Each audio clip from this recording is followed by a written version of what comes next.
नज़र में आ रहे हैं, जबकि ख़रीदारों का रश बढ़ने से रौनक का जो है एक अलग सा समा पैदा हो चुका है। यहाँ पर आपको ये भी बताता चलूँ कि बच्चे बड़े जो हैं वो जश्न आज़ादी के लिए झंडियाँ, बैज, परचम ख़रीदने में मसरूफ़ हैं, तो वहीं पर पाकिस्तानी परचम के रंगों से रंगे हुए कपड़े ख़रीदने में भी मसरूफ़ दिखाई दे रहे हैं। शहर की जो इमारतें और घर हैं उनको रंग-बिरंगी झंडियों और लाइटों से सजाया जा रहा है। जी।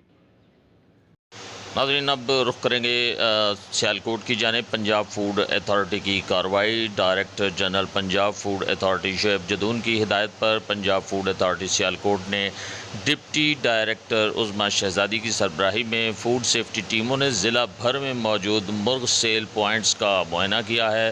दौरान कार्रवाई टीमों ने साबका हिदायत पर अमल दरामद न करने, काउंटर पर फ्रेम न लगाने, ज़िबा कॉर्नर्स को का इस्तेमाल न करने, स्टेनलेस स्टील की चादर न लगवाने, ज़ाती हिफ़्ज़ाने असूल की पासदारी न करने पर फ्रीज़र में मुर्दा हशरात पाए जाने, अमले के मेडिकल और ट्रेनिंग सर्टिफिकेट्स अदम पाए जाने की बिना पर सेक्शन 13 के तहत कार्रवाई करते हुए मुतअद्दिद दुकानदारों को जुर्माने आयद कर दिए हैं।